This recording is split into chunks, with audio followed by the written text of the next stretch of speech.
El siguiente programa contiene lenguaje e imágenes perturbadoras. Se recomienda discreción. Líderes carismáticos y sociópatas forasteros que albergan odio y propagan la violencia.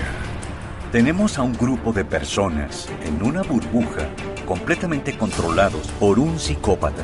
Algunos desean tomar el poder. El propósito de FIAR era derrocar al gobierno de Estados Unidos y asesinar al presidente. Mientras que otros solo buscan la destrucción masiva. Al líder se le grabó diciendo que algunas personas debían morir.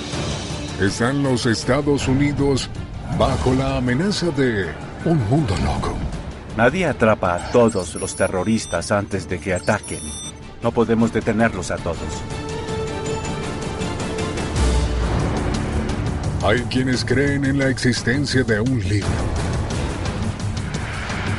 Un libro que contiene los secretos mejor guardados de los Estados Unidos de América.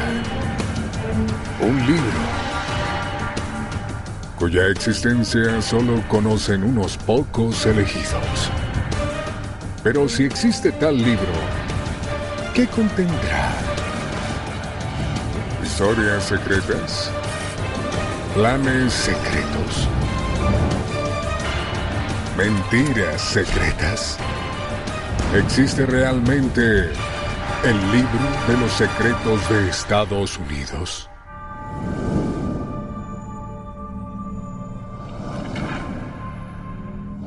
Que el poder de la luz cósmica me ilumine. Durante los últimos 30 años, las sectas en Estados Unidos han crecido a un ritmo alarmante. Y el dinero se encarga de alimentar dicho crecimiento. Dinero que les permite a sus líderes comprar propiedades. A menudo con la intención de aislar a sus seguidores de la sociedad. Si un grupo vive unido en un pequeño territorio al que solemos llamar complejo, es más fácil para el líder de la secta y sus lugartenientes controlarlos a todos.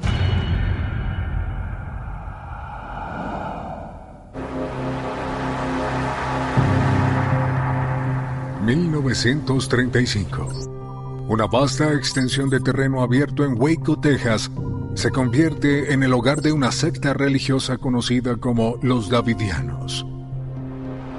En 20 años, el grupo, ahora conocido como la rama davidiana, ha construido un extenso complejo en el sitio llamado Mount Carmel para albergar a todos sus miembros. La rama de los Davidianos en Waco eran personas que pensaban que tenían una revelación sobre cómo se debería llevar la vida y del significado de la Biblia. Podría decirse que era un grupo de culto, pero era un culto benigno que no hacía daño y vivieron allí durante décadas. Pero luego llegó David Koresh. Nacido en Houston en 1959, David Koresh era un músico a medio tiempo, que también afirmaba ser un profeta. Se mudó a Waco en 1981 para unirse a la rama davidiana, y en 1989, tras una feroz lucha por el poder dentro del grupo, ominosamente se había declarado a sí mismo como el profeta definitivo. Una de las cosas que convirtió a David en una figura tan poderosa para el grupo era que parecía ser un gran comentarista del libro de las revelaciones. Esta ciudad es la más pura. ¿Y cómo hablará Dios en los días finales? Con furia. ¿Y quién traerá el libro? Dios. Entonces no habrá excusas. Lo que teníamos era un grupo de personas en una burbuja, completamente controladas por un psicópata. Y se les hizo creer, algunos dirían que se les lavó el cerebro para que creyeran que él era el Mesías. La policía ignoró en gran medida al grupo solitario de Mount Carmel, hasta que la Agencia de Alcohol, Tabaco y Armas de Fuego se dio cuenta de que la secta había estado acumulando una gran cantidad de armas de fuego de grado militar. Los davidianos de la rama estuvieron bajo vigilancia unos 9 meses. Comenzó con verificaciones por computadora para ver qué partes de armas podrían haber comprado. Infortunadamente, los davidianos de la rama se dieron a conocer ante el gobierno federal porque estaban vendiendo armas en ferias sin pagar los impuestos correspondientes. 28 de febrero de 1993. 76 agentes de la ATF rodean la sede de los davidianos en Texas, con la intención de registrar las instalaciones en busca de armas de fuego ilegales. De repente, suenan disparos desde el interior del complejo.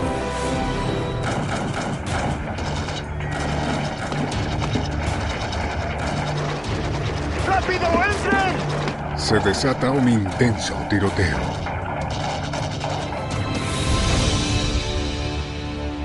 Dejando a 4 agentes y 6 davidianos muertos. En ese momento el gobierno federal tomó la decisión de que el FBI entrara y tomara el control de todo para tratar de resolver la situación. Ahora que el FBI tiene el mando, se corta el suministro de agua, de energía y de alimentos al complejo. Y comienzan las negociaciones con el líder davidiano, David Koresh. Comenzaron a dispararme. Caí hacia atrás en la puerta y las balas empezaron a entrar. Algunos de los jóvenes y otras personas empezaron a dispararles. Yo les gritaba, váyanse de aquí, hay mujeres y niños, dialoguemos.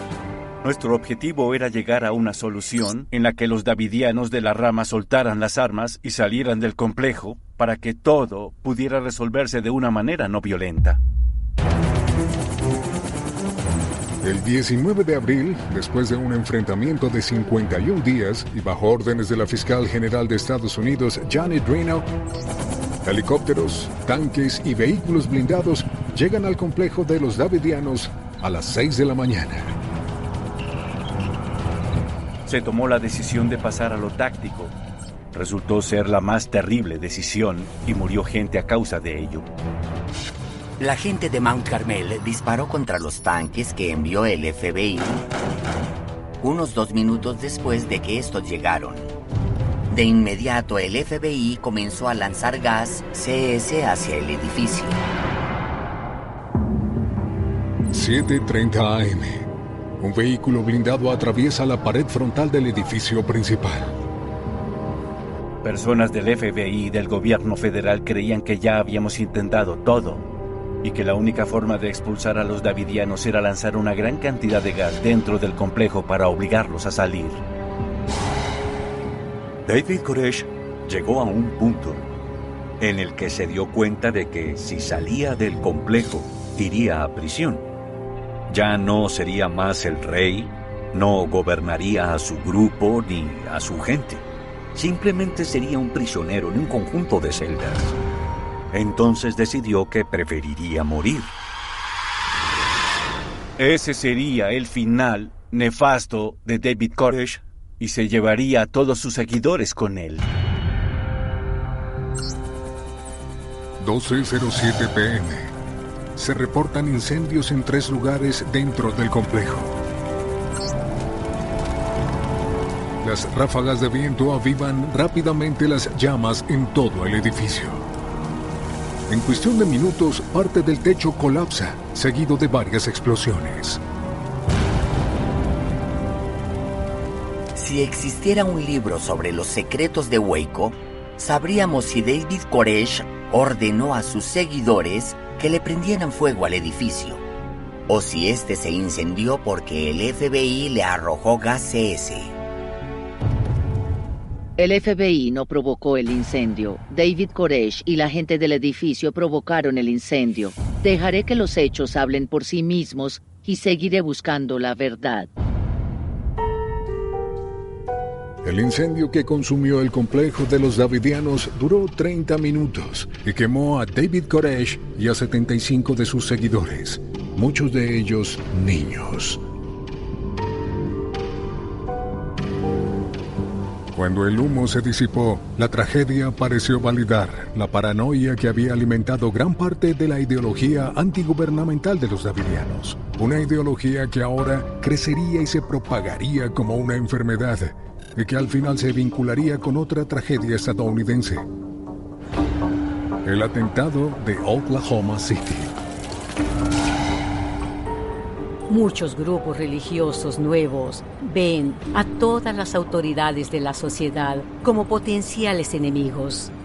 Ellos creen naturalmente que algo en su estilo de vida puede parecer muy ofensivo para otras personas y que éstas enviarán a los federales, por decirlo de alguna manera. Las acciones del gobierno de Estados Unidos en Waco simplemente fueron el resultado de una acción que salió terriblemente mal. O fue, como creen algunos conspiracionistas, algo mucho más deliberado. El ejército de Estados Unidos estuvo involucrado, al menos de alguna manera, en el ataque a Mount Carmel. Cuando las cosas iban mal, le proporcionó tanques al FBI. Hay personas que dicen que también proporcionó tropas del Delta Force, una unidad cuyo uso solo puede ser autorizado por el presidente. Las actividades de los cultos han provocado tragedias masivas que han sido noticia en todo el mundo, como los acontecimientos en Waco y Jonestown. Pero todos los días un fenómeno estadounidense mucho más letal cobra vidas: la guerra contra las drogas.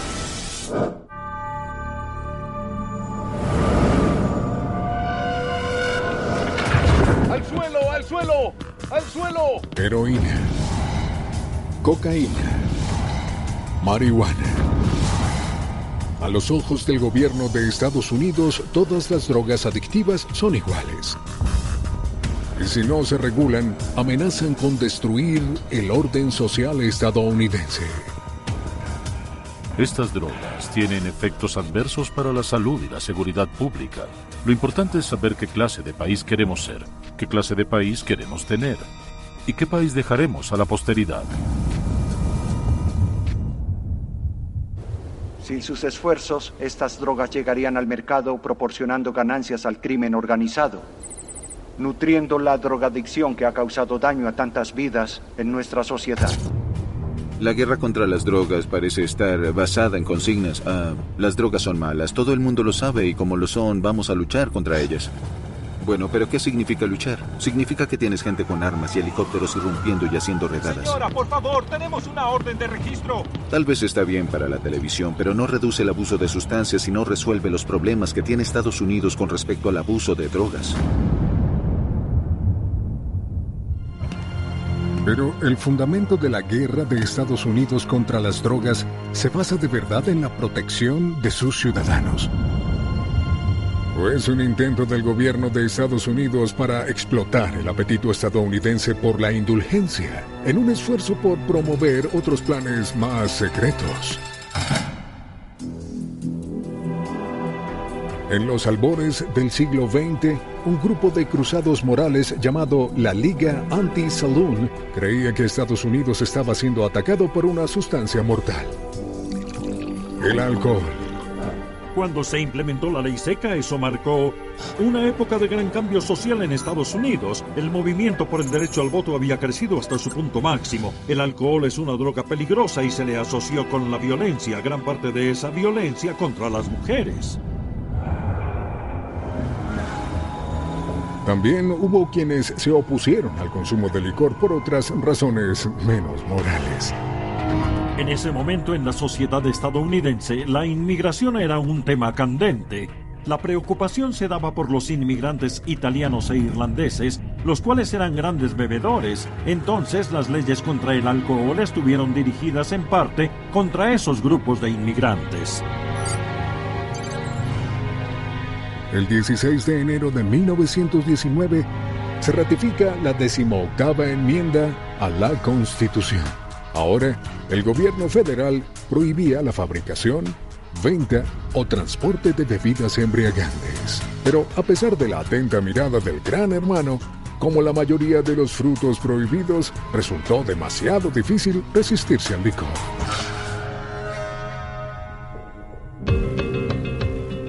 Si tienes algo que desean algunas personas de la sociedad y lo declaran ilegal, se creará un tipo de mercado negro. Vimos los asesinatos de las mafias en Chicago y otras ciudades en un esfuerzo por controlar el comercio del alcohol. Hubo derramamiento de sangre y violencia, no por el alcohol en sí, sino porque ahora era ilegal. En 1933 se derogó la ley seca. ¿Pero existe alguna lección que aprender de la prohibición que pueda aplicarse a la guerra de Estados Unidos contra las drogas? Lo que aprendimos de la ley seca es muy sencillo. El gobierno no puede impedir que las personas abandonen sus hábitos personales. La prohibición creó gángsters y alcohólicos y no resolvió nada. Y la guerra contra las drogas está haciendo lo mismo. Ambas son infernales. Irónicamente, mientras el alcohol había sido proscrito durante la prohibición, una sustancia psicotrópica quedó sin regular: la marihuana. Hasta que Harry J. Anslinger, el primer comisionado de la Oficina Federal de Narcóticos de Estados Unidos, decidió convertir a la marihuana en el enemigo público número 1 en 1930. Anslinger intentaba hacer que la marihuana fuera ilegal porque le preocupaba que todo su departamento fuera eliminado durante la depresión. De ahí la locura de la marihuana. ¡May! ¿Qué quieres? Tráeme marihuana. Él respaldó la campaña de la locura de la marihuana para convencer al público de que existía este terrible mal, esta hierba mala que circulaba y de la que nadie había oído hablar. Sé lo que quieres. ¿Quieres matarme? ¡Estás loco!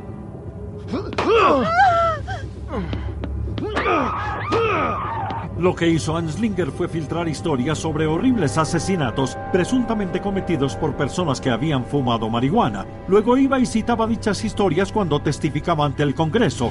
Decía: vean lo malvada que es la marihuana, lo informaron en este o aquel periódico. Harry Anslinger convenció al Congreso y al pueblo estadounidense de que la marihuana era un peligro mortal para la sociedad. En lo que a él concernía, era la entrada a otras drogas. En 1937, la ley de impuestos a la marihuana prohibió la droga a nivel federal, y así ha permanecido durante casi un siglo. 20 de junio de 2012. Washington, D.C. Al comparecer ante un comité judicial de la Cámara de Representantes, se le preguntó a la directora de la Administración para el Control de Drogas, Michelle Lenhart, sobre la clasificación de la marihuana como droga de clasificación 1 al lado de la heroína y las metanfetaminas. En la salud de una persona, ¿la heroína es peor que la marihuana? La heroína causa una adicción. Ok. Es muy difícil dejarla. Así que el impacto de la heroína es peor que el de la marihuana, ¿es lo que intenta decir? Todas las drogas ilegales que están en la clasificación 1 son adictivas.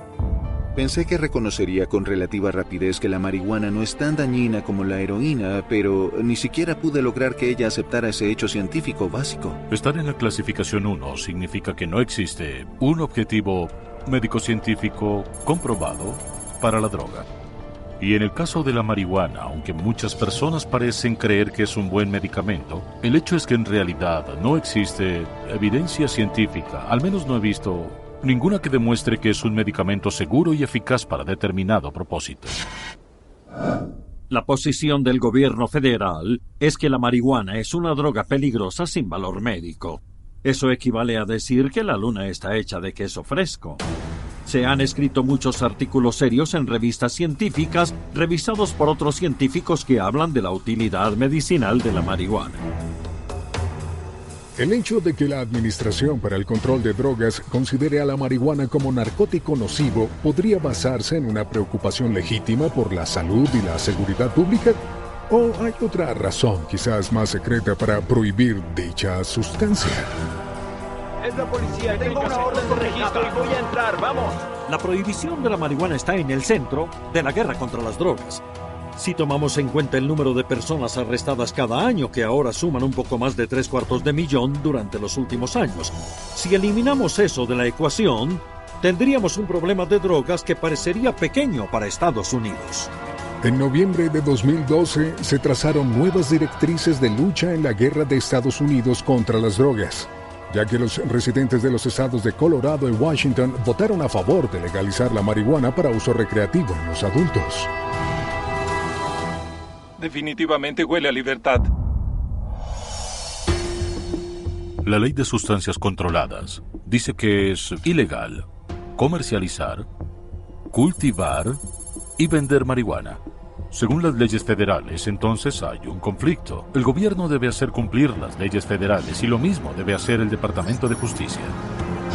Se estima que la marihuana proporciona aproximadamente la mitad de los ingresos de los carteles de la droga mexicanos. Legalizar y regular la marihuana podría generar ingresos fiscales para ciudades y estados, ahorraría dinero y salvaría vidas. Pondría fin a la fallida guerra contra las drogas.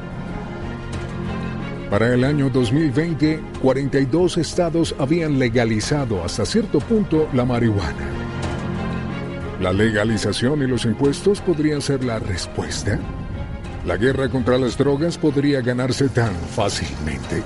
¡Es la policía! ¡Tengo una orden de registro! Y de ser así, ¿por qué el gobierno de Estados Unidos está tan dispuesto a invertir miles de millones de dólares de los contribuyentes en una guerra para proteger a los ciudadanos de sí mismos?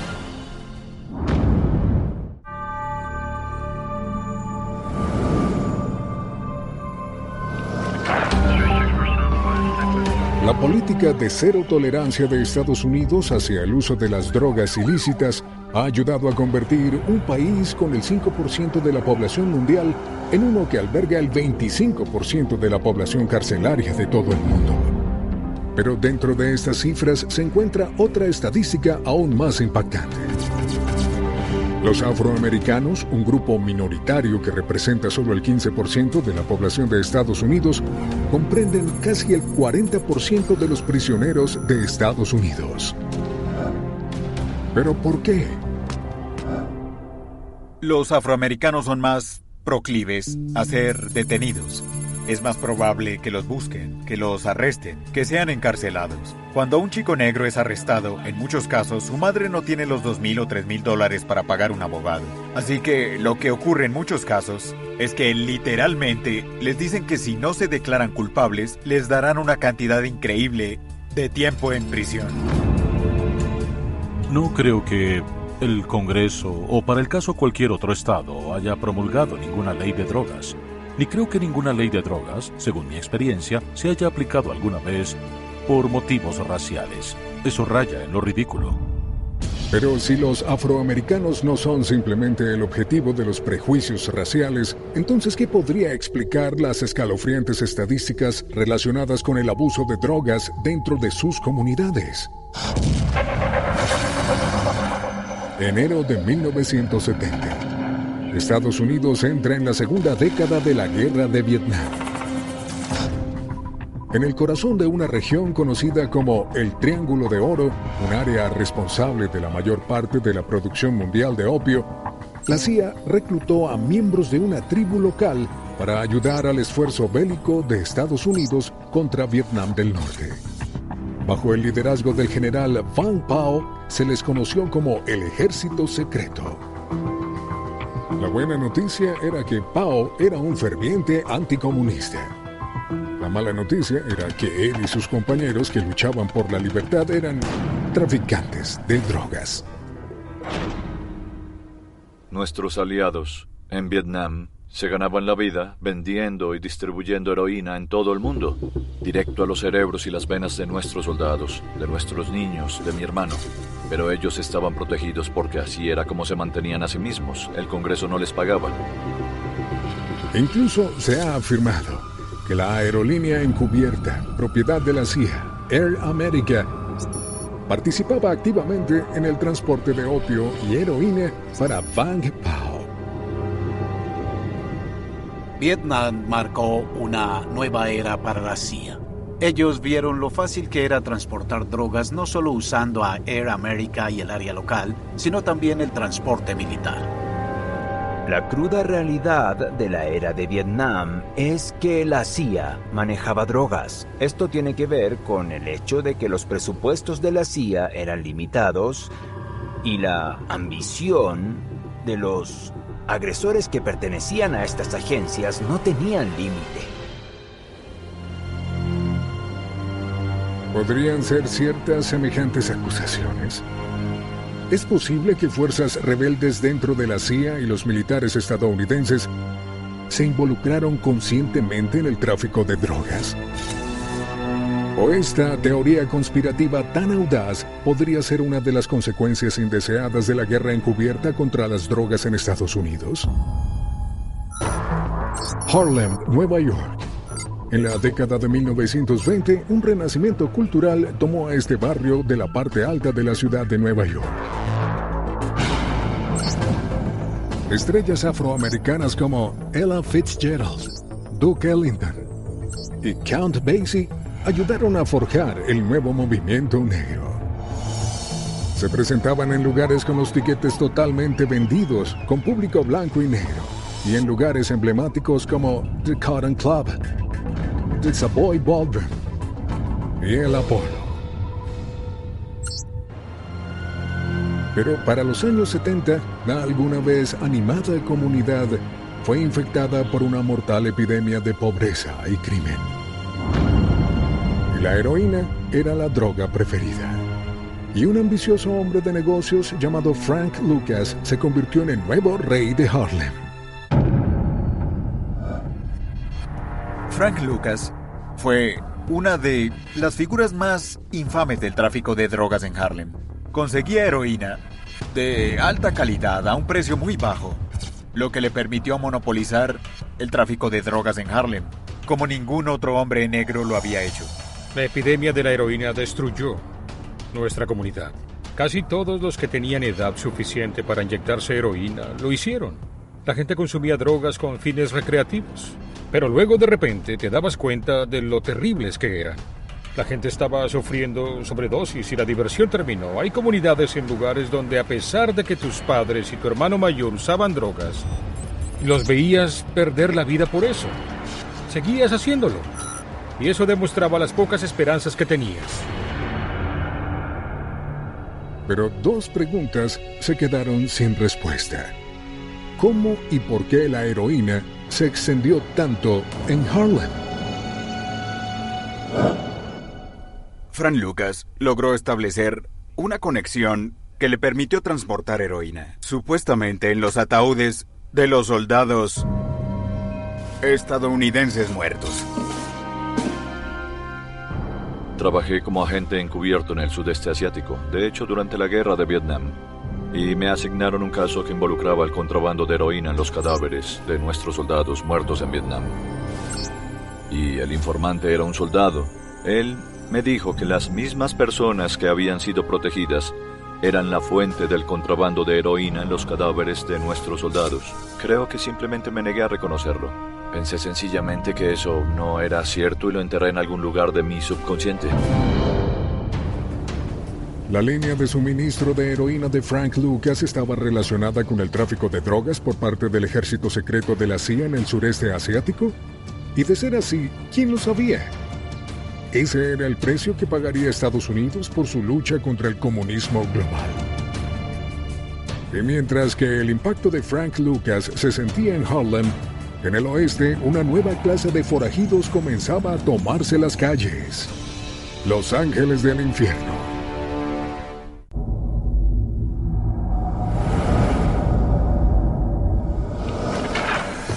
En septiembre de 2008 se estrena la serie de televisión Hijos de la Anarquía, la cual rápidamente se convierte en uno de los programas más populares de Estados Unidos.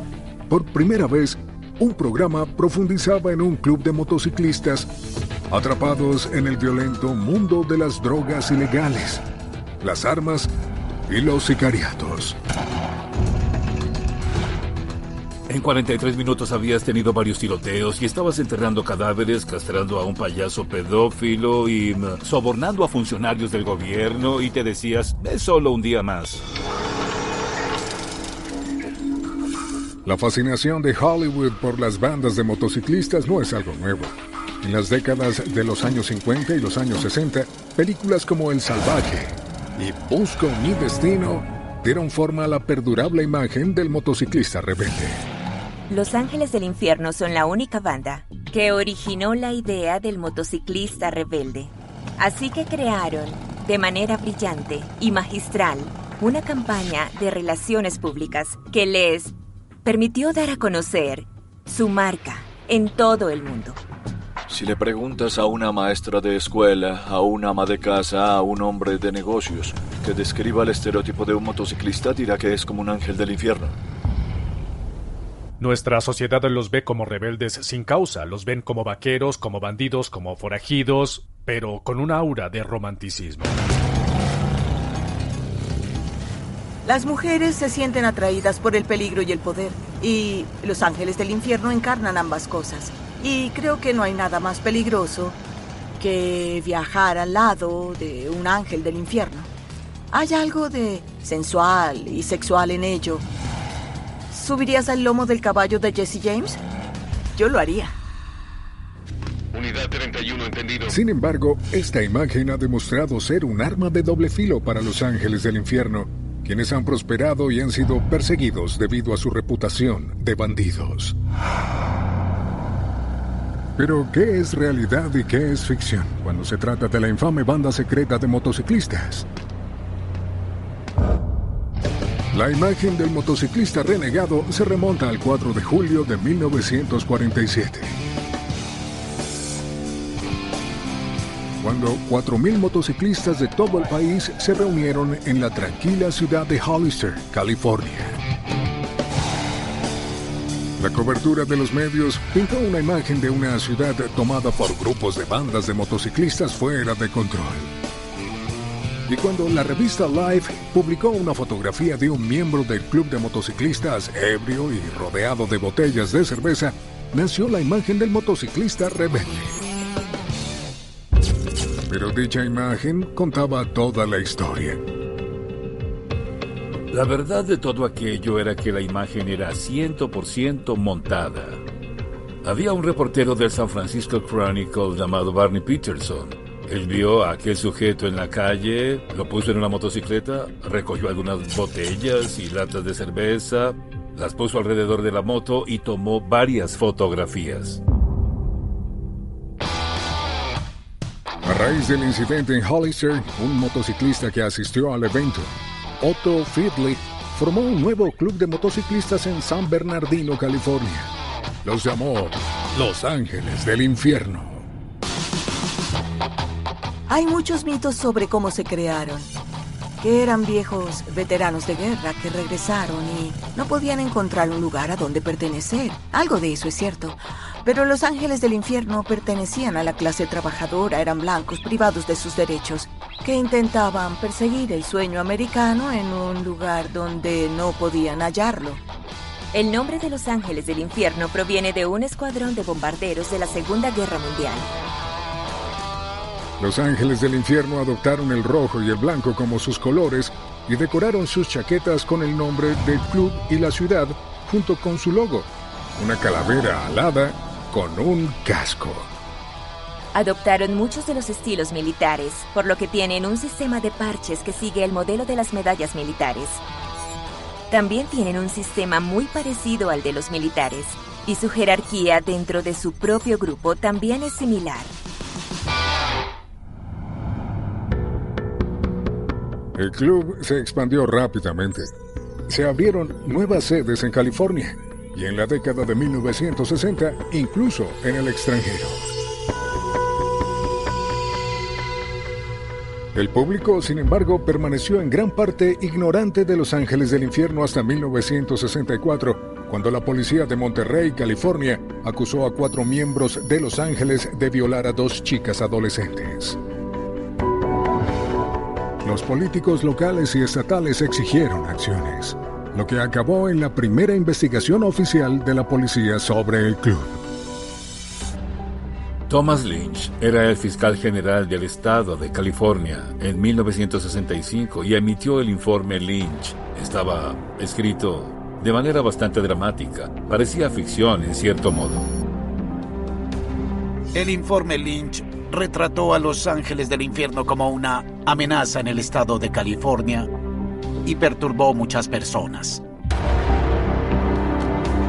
Aunque se retiraron los cargos de violación, el New York Times y las revistas Time y Newsweek se percataron de las espeluznantes acusaciones y convirtieron a Los Ángeles del Infierno en personajes famosos.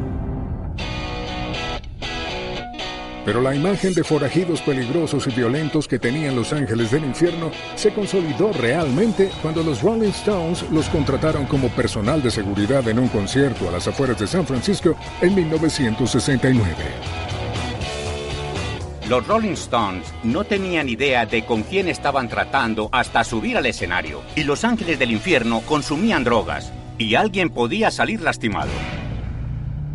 En efecto, un hombre murió.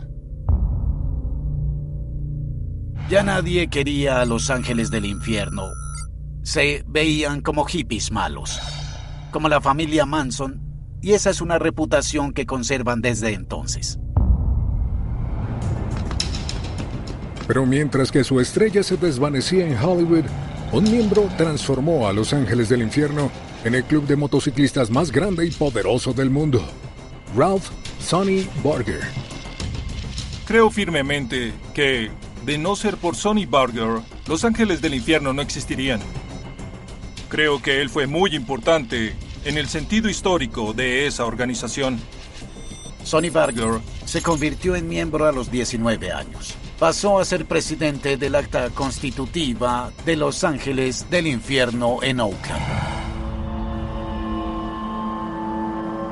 Bajo el liderazgo de Sonny Barger, Los Ángeles del Infierno expandieron drásticamente su número y poder, absorbiendo clubes mucho más pequeños.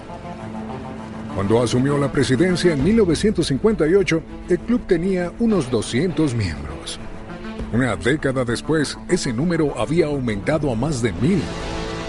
Según funcionarios de la ley, Los Ángeles también expandieron sus actividades delictivas: manejo de armas, tráfico de drogas, especialmente LSD y metanfetaminas. Si bien varios miembros del club fueron arrestados y encarcelados, incluido Sonny Barger, Los Ángeles del Infierno continuaron fortaleciéndose. Los Ángeles del Infierno lograron ocultar muchos de los delitos que cometían porque la gente tenía miedo de cooperar en su contra. Figuras carismáticas que conducen a sus seguidores a la muerte. La CIA traficando drogas desde Vietnam. Motociclistas criminales merodeando en las calles. Más allá de los céspedes cuidadosamente mantenidos y las lindas cercas de madera, se encuentra un país mucho más oscuro. Algunos dirigen sus violentas acciones en contra de una sola persona, el presidente de Estados Unidos.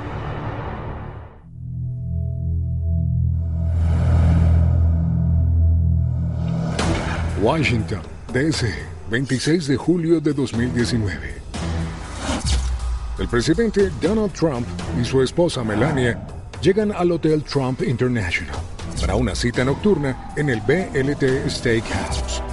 Una noche normal para la mayoría de los estadounidenses, pero cuando se es el presidente de Estados Unidos podría convertirse en un asunto de vida o muerte.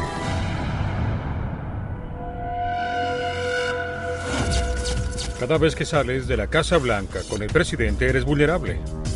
Los lugares más vulnerables son los que consideramos extraoficiales. En otras palabras, nadie sabe que el presidente irá allí, pero puede ser que haya una sola persona en ese lugar que no sepa de la llegada del presidente, pero que está armada y ahora tendrá su oportunidad.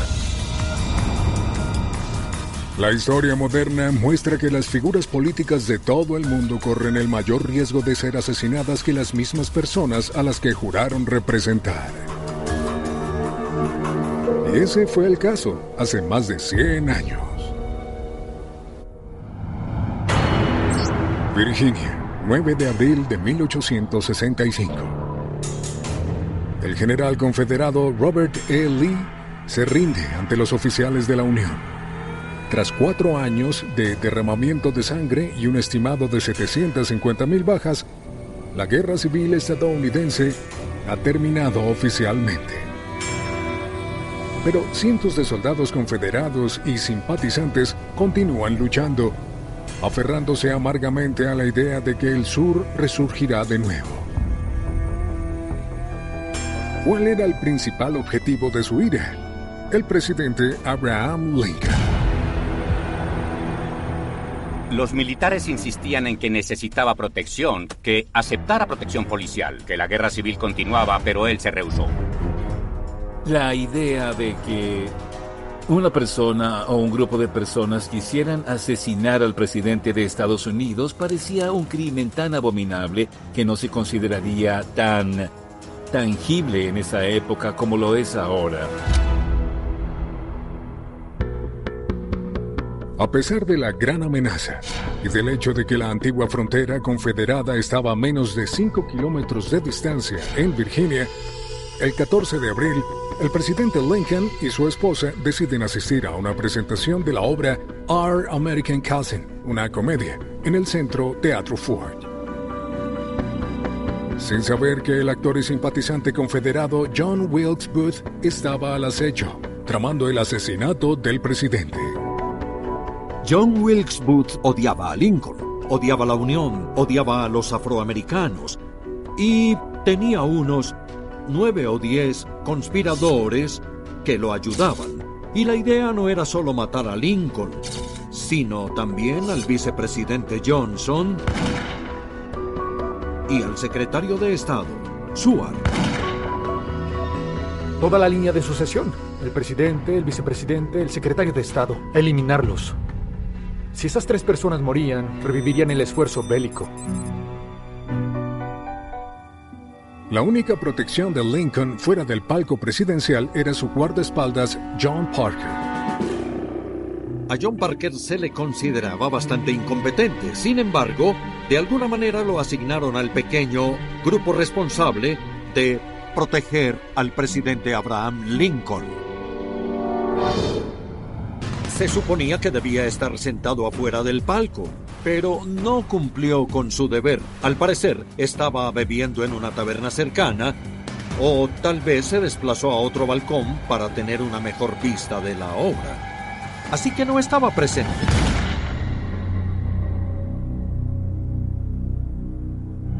¡Esto no puede ser! ¡Qué terrible tragedia! Y no hubo nadie que impidiera que John Wilkes Booth ingresara al palco presidencial y le disparara por la espalda.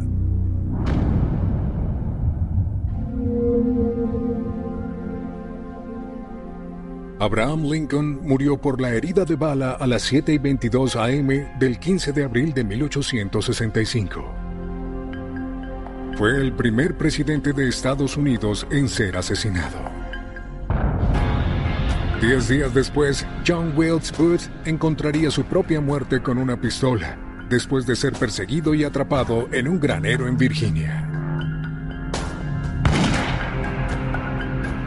Pero con el asesino muerto quedaban muchos interrogantes.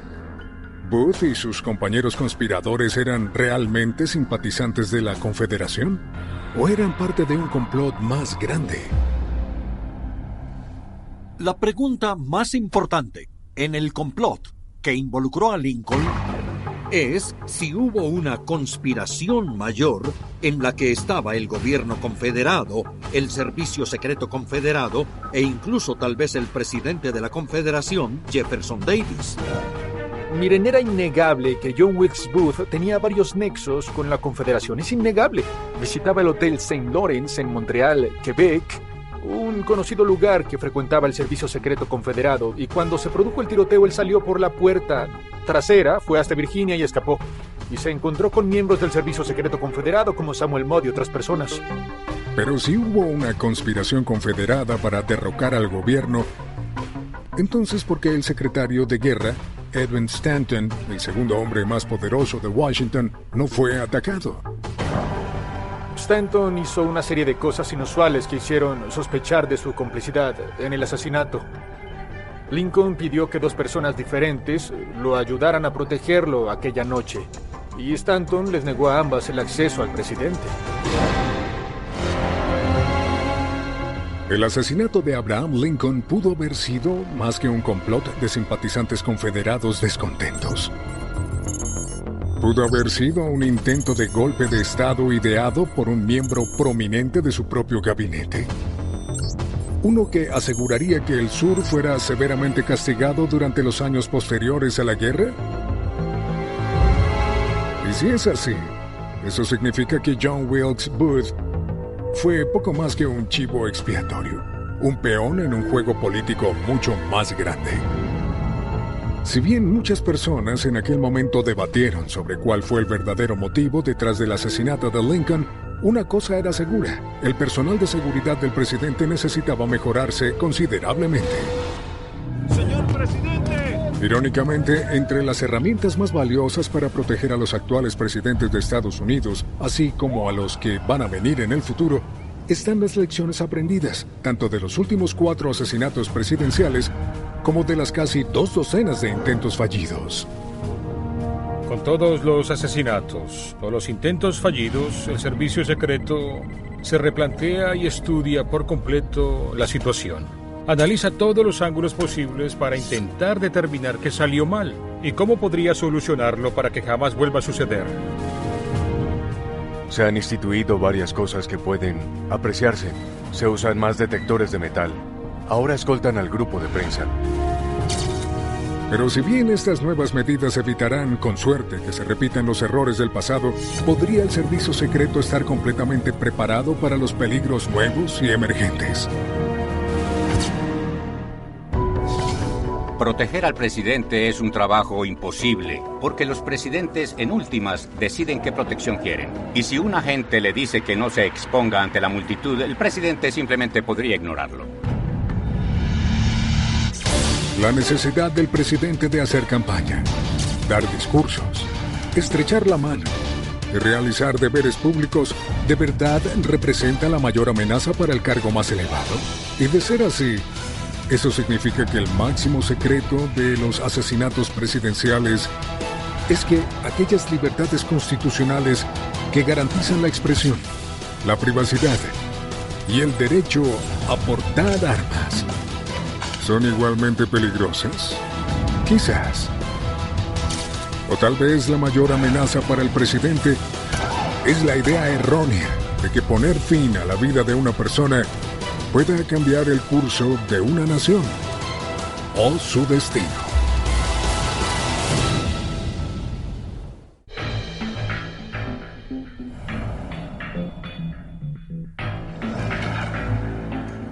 Según el Departamento de Justicia, se organizan entre 2.000 y 5.000 exhibiciones de armas en Estados Unidos cada año. Las cifras de ventas muestran que ahora se están comprando más armas que nunca en Estados Unidos. Pero si bien la segunda enmienda de la Constitución protege el derecho de los ciudadanos a portar armas, hay quienes creen que también puede facilitar que los terroristas obtengan armas de forma legal. La fortaleza de Estados Unidos es su mayor debilidad. Constantemente intentamos lograr ese equilibrio entre nuestras libertades y nuestra seguridad y protección. Hay 285 millones de armas en este país. Entonces, ¿la posesión de armas puede señalar a alguien como terrorista? Espero que no. ¿Podrían las armas obtenidas de forma legal y protegidas constitucionalmente llegar a manos de terroristas? Terroristas que pueden parecer los candidatos más inverosímiles para el reclutamiento radical.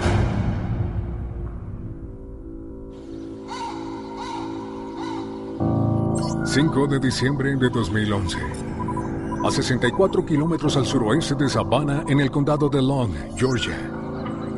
En un bosque cercano a la base del ejército de Fort Stewart, los pescadores descubren los cadáveres del ex soldado Michael York, de 19 años, y el de su novia, de 17 años, Tiffany York. La evidencia lleva a las autoridades a creer que fueron asesinados de forma violenta. 5 días después, la Oficina de Investigaciones de Georgia arresta al soldado Isaac Agigi, al sargento Anthony Peden, al soldado Christopher Salmon y al soldado de primera clase Michael Burnett. Y más tarde los acusan del doble homicidio. ¿La razón? Asegurarse de que Michael Rourke y su novia no pudieran exponer las actividades de un grupo terrorista doméstico, uno del que Rourke era antiguo miembro. Un grupo de milicias secretas llamado FEAR. El acrónimo FEAR significa siempre resistiendo, siempre listos. Es una organización paramilitar de milicias que posee un sistema de creencias que va en contra del gobierno. En su acuerdo, el soldado de primera clase Michael Burnett describió aún más la ideología insidiosa y retorcida del grupo. ¿Qué objetivos tenía el grupo FEAR? Devolverle el gobierno al pueblo. ¿Usted habla de una revolución? Sí, de patriotismo. El propósito expreso de FEAR en su conjunto era derrocar al gobierno de Estados Unidos y asesinar al presidente. Pero el asesinato político no era el único objetivo de este grupo renegado de terroristas estadounidenses. Planeaban eliminar el punto de control de municiones en Fort Stewart. Si tienes soldados pero no tienes municiones, estos son inútiles. Tenían un conjunto de objetivos muy extraños. Hablaban de hacer cosas como envenenar los manzanos del estado de Washington. Esto mataría civiles, crearía caos, interferiría con la economía del estado de Washington terriblemente. Y también planeaban destruir la represa hidroeléctrica con una bomba. La inundación resultante afectaría las plantas de energía atómica cercanas y provocaría una catástrofe nuclear. FEAR era un grupo aterrador, como lo demostró el hecho de que asesinaron a uno de los suyos. Habían adquirido una gran cantidad de armas y otros equipos. Este grupo al final gastó $87,000 en componentes de bombas y otras armas. En septiembre de 2011, solo 3 meses antes del doble homicidio, Agigi supuestamente compró 15 armas de asalto en una tienda de suministros en Wenatchee, estado de Washington. Un pariente de Agigi levantó las sospechas de las autoridades locales por el volumen de la compra. Pero como no se violaron las leyes, no fue posible tomar medidas en su contra. Creo que tenemos suficiente libertad para mantener seguro el país, para cazar terroristas, para explotar la inteligencia. Pero creo que también debemos respetar los derechos constitucionales que tenemos, porque eso nos mantiene en una posición de legitimidad. En julio de 2013, el líder de FEAR, el soldado Isaac Agigi, se declaró culpable por asesinato y actividad criminal de pandillas. Fue condenado a cadena perpetua sin libertad condicional. El soldado de primera clase Michael Burnett se declaró culpable de homicidio involuntario, mientras que otros miembros del grupo FEAR fueron arrestados por cargos que van desde robo y tráfico de drogas hasta la violación de las leyes antiterroristas y de pandillas callejeras en Georgia. El hecho de que uses un uniforme en este país no significa necesariamente que adoptes lo que el país representa, pero eso no quiere decir que te rebeles y usar toda esa capacidad y educación en contra nuestra. Las Fuerzas Armadas de Estados Unidos están reclutando y entrenando inconscientemente a una nueva generación de terroristas estadounidenses fuertemente armados. Quizás. Pero hay quienes creen que el mayor peligro al que nos enfrentamos no es un grupo terrorista, sino algunos individuos. Lobos solitarios que no se detendrán ante nada para crear caos y destrucción masiva.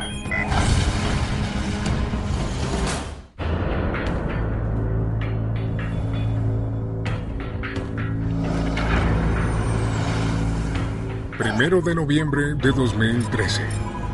Los Ángeles, California. Mientras los pasajeros se dirigen a los mostradores y las líneas de seguridad del aeropuerto,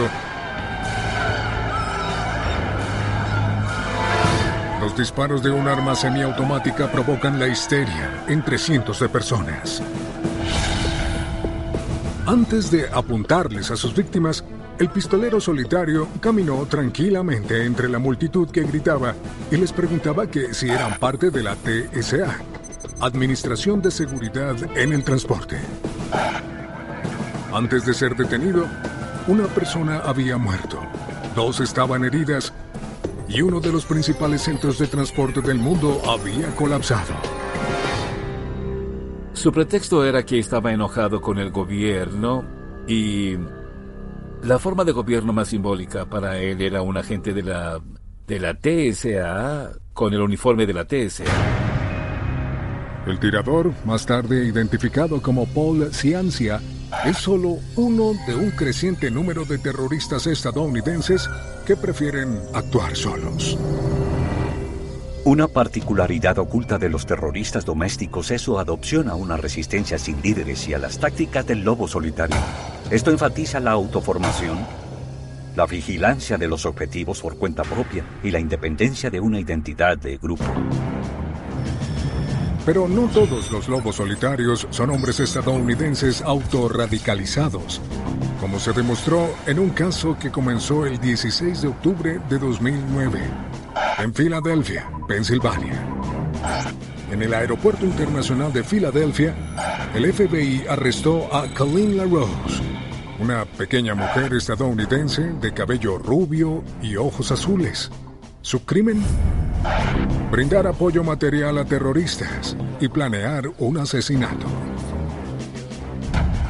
Colleen LaRose obviamente es muy interesante, porque es una terrorista y es una mujer, lo cual es bastante singular en Estados Unidos.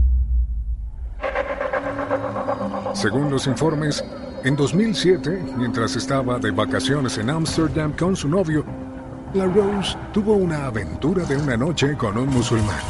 Mantuvo el encuentro en secreto, pero su fascinación por el hombre y su religión creció. Después de regresar a Estados Unidos, comenzó a buscar literatura islámica, foros de mensajes y videos. Todo mientras le ocultaba a su novio su autorradicalización. Pronto se sintió atraída por el concepto de la yihad, el martirio por una causa. El radicalismo de LaRose finalmente pasó del apoyo a la acción, cuando un dibujante sueco llamado Lars Vilks publicó lo que ella creía era una caricatura blasfema. Un caricaturista, quien esbozó un dibujo del profeta Mahoma, logró una sentencia de muerte en su contra por haber hecho eso. Así que entró a internet y reclutó personas para que la ayudaran. Intentaba conseguir dinero. LaRose se dio a sí misma el alias de Jihad Jane y finalmente recaudó suficiente dinero en línea para financiar su plan de matar a Vilks. Ella viajó a Europa con la idea de cometer este terrible crimen, el asesinato. Por fortuna no lo hizo. Regresó a Estados Unidos y el FBI y otras agencias lograron descubrirla. Sorprendido al enterarse de la identidad secreta de su novia, la pareja de LaRose cooperó con el FBI e incluso hizo la llamada telefónica que la convenció de volver a Estados Unidos. Pero ¿cómo pudo el novio de Jihad Jane haber convivido con ella durante años y no tener conocimiento de su vida alterna? ¿Se puede estar así de cerca de otro ser humano y no tener idea de lo que está haciendo? Creo que la respuesta es sí, pero se necesita un poco de trabajo para no verlo todo. Colleen LaRose fue arrestada el 16 de octubre de 2009. Pero su captura permaneció en secreto durante 5 meses mientras las agencias de inteligencia armaban un caso contra otras 7 personas con la misma misión encubierta, todas reunidas en Internet. El peor tipo de terrorista contra el que puedes enfrentarte es el lobo solitario inteligente. Un hombre o una mujer que mantiene la boca cerrada y no habla con nadie más es una gran amenaza para nosotros. Según miembros de los cuerpos de seguridad, los terroristas llamados lobos solitarios son los más difíciles de rastrear y capturar. Por lo general, no hay nadie lo suficientemente cercano a ellos que sospeche de sus planes y por lo tanto que alerte a las autoridades sobre lo que hacen. También mantienen un bajo perfil y no hacen nada que llame la atención o levante sospechas. Personas como Eric Rudolph, el bombardero olímpico, Tim McVeigh, el terrorista del edificio federal de Oklahoma, se parecen mucho al, abro comillas, típico chico estadounidense que en esencia no resalta entre la multitud. Siempre que hacemos una autopsia psicológica a un terrorista, por lo general Encontramos algo que, si lo hubiéramos estado buscando, podría haber señalado a dicha persona. Aprendimos de eso. Pero muchas veces, infortunadamente, muere gente. Pero a medida que los organismos encargados del cumplimiento de la ley trabajan más duro y de forma inteligente en su esfuerzo por detener futuros ataques, una nueva generación de terroristas estadounidenses ha surgido. Una cuyos actos mortales no se cometen con pistolas o bombas, sino con armas potencialmente más devastadoras. Armas que pueden atacar sin ser vistas.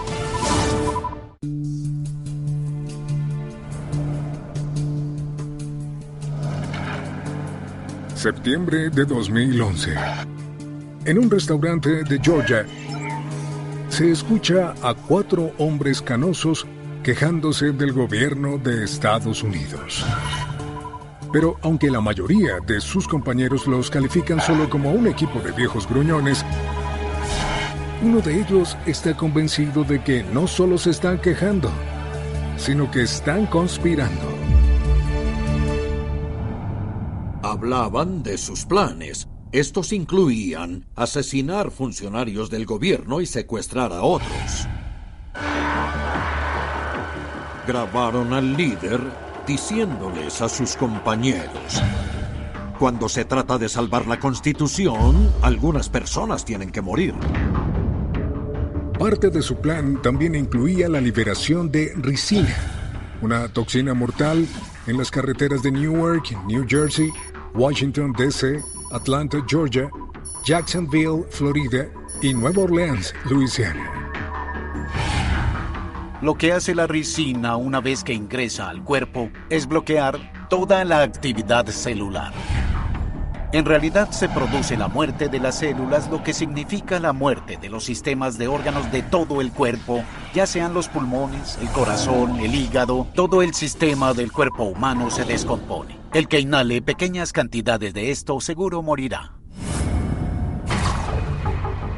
Después de su juicio, Ray H. Adams, de 57 años, y Samuel J. Crump, de 71, fueron declarados culpables de conspiración para poseer y producir una toxina biológica para ser usada como arma. Frederick Thomas, de 73 años, y Dan Roberts, de 67, se declararon culpables de cargos menores. Por fortuna, este supuesto complot terrorista se frustró antes de que pudiera llevarse a cabo. Pero, ¿de verdad pudo haber representado un serio peligro para el público estadounidense? Sabemos que estos agentes biológicos están allí afuera y que no solo pueden matar, sino que nos aterrorizan en extremo. En Internet se puede encontrar todo tipo de información sobre cómo manipular agentes biológicos. Entonces, a medida que la tecnología se vuelve más omnipresente en nuestra sociedad, obviamente resulta más fácil para alguien pensar en cómo desviarla para atentar contra la sociedad. Existen muchos agentes en diferentes categorías que en el peor de los casos podrían causar daños generalizados. Podría ser anthrax, podría ser la bacteria de la peste. La lista de agentes biológicos potencialmente letales es grande. Tal vez abarca un par de cientos. 9 de enero de 2014. Una fuga de productos químicos de una empresa de carbón en Virginia Occidental llegó al río Elk y afectó a unas 300,000 personas. No consuman nada de agua, solo úsenla para descargar los inodoros o para controlar algún incendio. Aunque se descubrió que la fuga fue accidental, expuso lo que podría suceder si un terrorista envenenara intencionalmente cualquiera de las 77,000 represas y embalses o de las 168,000 instalaciones públicas de agua potable que hay en los Estados Unidos. Se pueden contaminar grandes fuentes de agua o alimentos con agentes químicos. Obviamente se puede causar la muerte o una discapacidad con estos agentes químicos. Ya lo vimos en guerras pasadas. Mientras más terroristas estadounidenses continúan experimentando con armas biológicas y químicas, ¿Estados Unidos de verdad podría protegerse? ¿Y cuáles otros métodos de destrucción masiva aún más insidiosos existen allá afuera, esperando a ser descubiertos. Tenemos que pensar en lo que podría concebir cualquiera que tenga en mente un propósito maligno. Lo que sea que esté de moda hoy, ya sea real o probable, tal vez no lo sea cuando ocurra el próximo ataque terrorista. Con un estimado de decenas de miles de terroristas operando en Estados Unidos, ¿hay algún lugar seguro para que los estadounidenses se protejan? Existe una alta probabilidad de que haya otras personas como los terroristas de Boston en este momento en el país planeando un ataque. Es el tipo de persona al que le llevas el café de la mañana en Starbucks. Es el tipo de persona sentada en una cabina del peaje en la Ruta 95. Podría ser un ingeniero en el MIT y también podría ser una camarera en Denny's. Nadie atrapa a todos los terroristas antes de que ataquen. Son los que se escabullen, esos puntos en el radar a los que no les prestamos atención. Ellos son los que al final llegarán y seguro nos lastimarán, y no podemos detenerlos a todos. Los puntos donde habitan posibles terroristas domésticos inundan el mapa de Estados Unidos. Teniendo en cuenta los acontecimientos que ya han sucedido en los inevitables ataques que se avecinan, ¿hay alguna posibilidad de ganar la llamada guerra contra el terror? ¿O podrán los ciudadanos vigilantes y los organismos encargados del cumplimiento de la ley restaurar la paz y la seguridad que antes se daban por sentadas? Una paz que fue destrozada por aquellos que conspiran en las sombras y que podrían estar viviendo en la casa de al lado. Pero en un mundo loco, tal vez no debería sorprender que una pregunta más importante para algunos sea: ¿por qué el Vaticano está hablando de extraterrestres?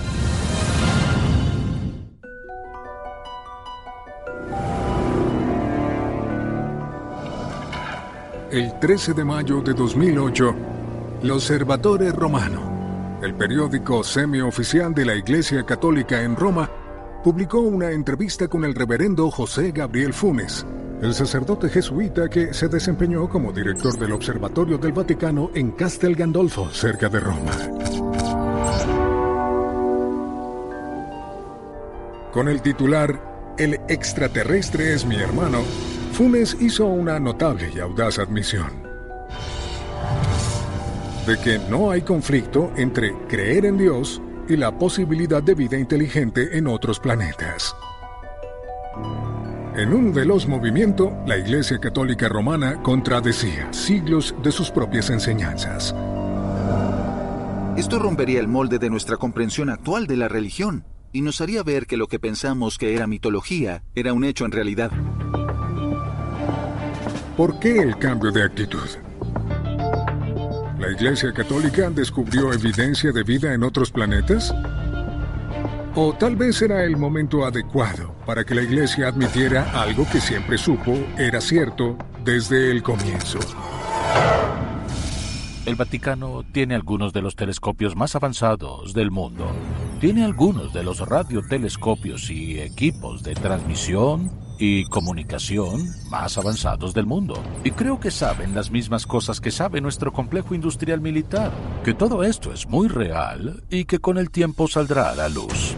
La razón por la que el Vaticano hizo el anuncio y apoyó la idea de buscar vida extraterrestre es porque quiere estar justo a la vanguardia.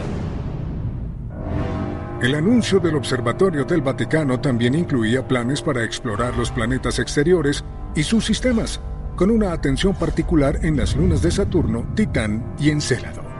Dijeron que estarían involucrados en la búsqueda de vida extraterrestre. Entonces, de repente, el Vaticano dice: sí, claro que hay vida en otros planetas, y nosotros también la buscaremos.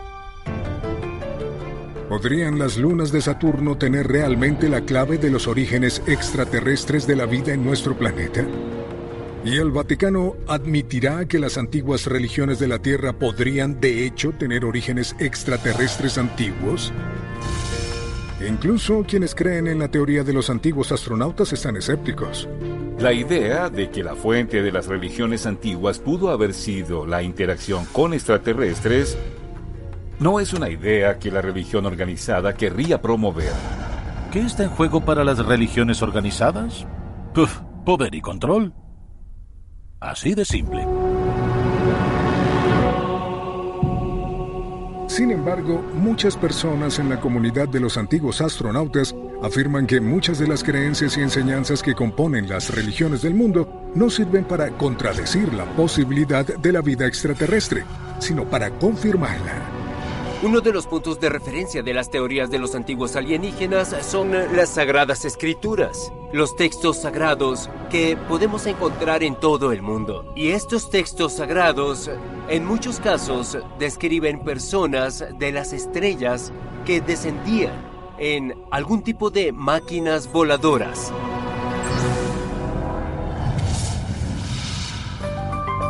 El audaz reconocimiento del Vaticano de que existe la posibilidad de vida inteligente en el universo pareció validar lo que los científicos y cosmólogos como Stephen Hawking habían creído por siglos. Pero también le dio nueva credibilidad a otra teoría, quizás más controvertida, la del diseño inteligente. Todo sobre el diseño inteligente es una teoría que se ha promovido desde hace unas 2 décadas. Y esta nos dice que el desarrollo evolutivo no es estrictamente una cuestión del azar, que en realidad los órganos superiores fueron hechos por un diseñador inteligente y que no son simplemente accidentes biológicos. La noción de que probablemente el universo y todos los seres vivos son el producto de un ser o entidad similar a un dios no era nueva. Prácticamente todas las religiones del mundo adoptaron este concepto por siglos. Pero ahora el diseño inteligente estaba siendo defendido por poderosos políticos y religiosos conservadores, personas como el activista del Partido Republicano George Gilder, cuyo instituto Discovery en Washington, D.C. está a la vanguardia de lo que los detractores llamarían el concepto subversivo y pseudocientífico. Fue visto por la corriente principal como un ataque a la teoría de la evolución y por lo tanto amenaza la integridad del pensamiento científico moderno. Algunos discípulos de Charles Darwin hicieron avanzar la teoría de la evolución y hoy la llamamos síntesis neodarwiniana, porque la genética explica la variación. Es importante tener en cuenta que estos son eventos fortuitos que conducen al desarrollo de nuevas especies. Los adeptos a la teoría del diseño inteligente dicen: no es casualidad, es intervención de un diseñador inteligente. Santo Tomás de Aquino nos dice que es Dios, pero los adeptos del diseño inteligente dicen que no opinan sobre ese diseñador. Los defensores del diseño inteligente realmente tienen un plan secreto para socavar la ciencia convencional al promover la creencia de un creador todopoderoso. ¿O se trata de un medio ingenioso para salvar la enorme brecha que existe entre quienes creen en la profana teoría de la evolución de Charles Darwin y quienes creen que la humanidad también podría deber su existencia a seres de otros mundos? Algunos podrían sugerir que la creciente aceptación del público a la idea de que los extraterrestres han llegado a la Tierra es otra señal de que el mundo se ha vuelto loco.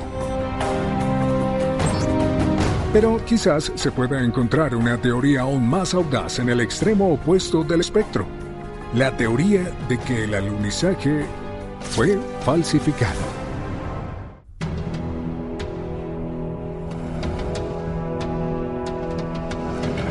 5, 4, 3, 2, 1, 0.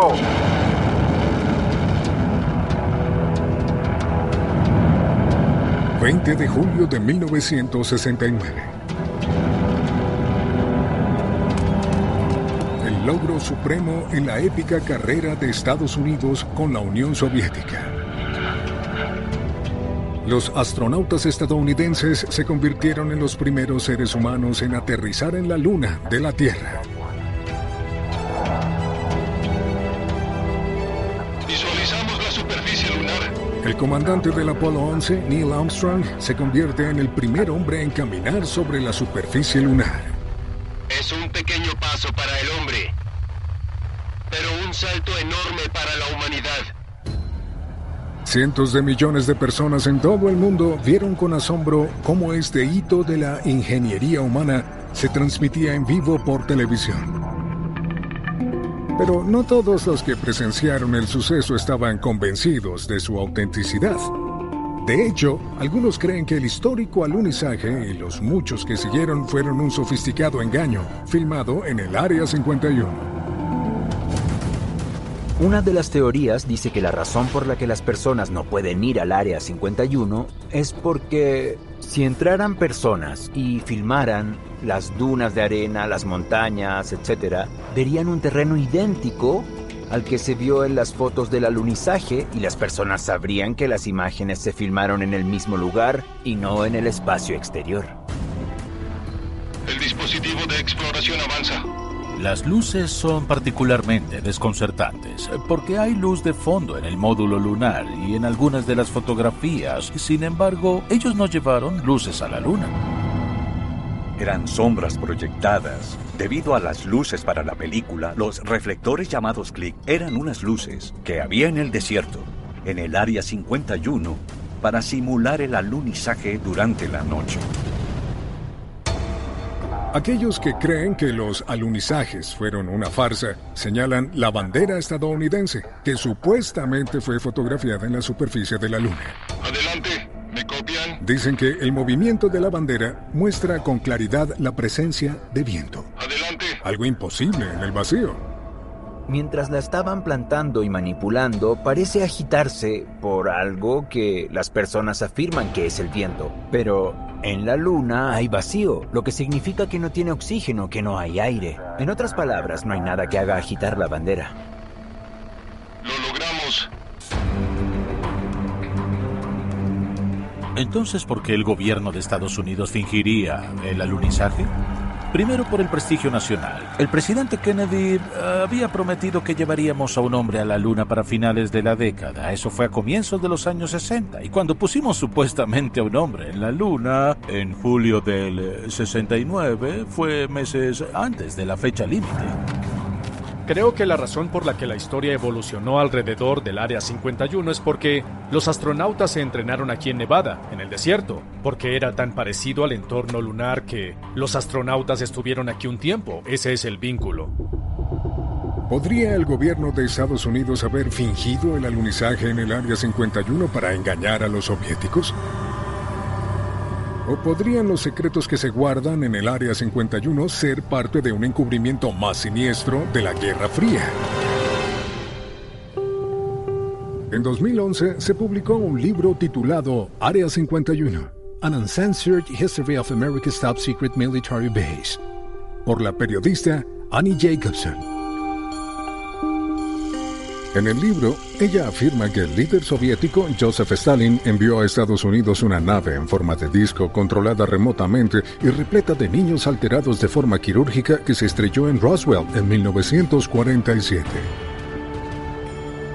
Una fuente anónima que desde entonces ha sido identificada como un ingeniero de AT&T que trabajó en el sitio de pruebas de Nevada hizo la descabellada afirmación de que lo que se estrelló en Roswell no era una nave espacial extraterrestre, sino que en realidad era de la Unión Soviética, una aeronave con avanzadas capacidades de vuelo estacionario que voló hasta aquí y se estrelló intencionalmente para causar pánico, al estilo de la Guerra de los Mundos en Estados Unidos. Joseph Stalin, el líder soviético, quería asustar al público y al gobierno estadounidense. Entonces, el plan era alterar biológicamente a varios niños rusos, algo que haría el infame científico nazi llamado Joseph Mengele, para fingir una invasión alienígena. Estos niños de extraño aspecto saldrían y todos creerían que Estados Unidos acababa de ser invadido por extraterrestres, lo cual posiblemente alteraría la infraestructura de la Tierra, lo que podría permitirle a Rusia lanzar un ataque furtivo y aprovecharse de la situación. La forma más fácil de mantener un secreto es la confusión. Simplemente lo encubres todo con capa tras capa de historias, contrahistorias, afirmaciones y contraafirmaciones. Creas una teoría tras otra y luego todos estarán confundidos discutiendo sobre las diversas teorías.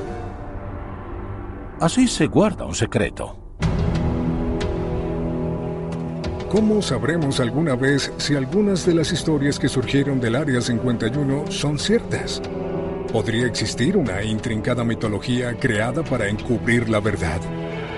Aún así, no todo lo desarrollado en el Área 51 se ha mantenido en secreto. Quizás al observar lo que sabemos, podamos comprender mejor lo que sigue siendo secreto. Yo creo que la verdad saldrá a la luz. Saldrá a la luz.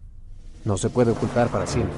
Y, dicho sea de paso, como sociedad estamos avanzando demasiado rápido. Estamos en una trayectoria que nos conducirá, sea que nos guste o no, hacia la cegadora luz de la verdad. Las historias de ovnis y las teorías conspirativas que rodean al Área 51 han sido simplemente una cortina de humo para proteger proyectos militares clandestinos ciertos.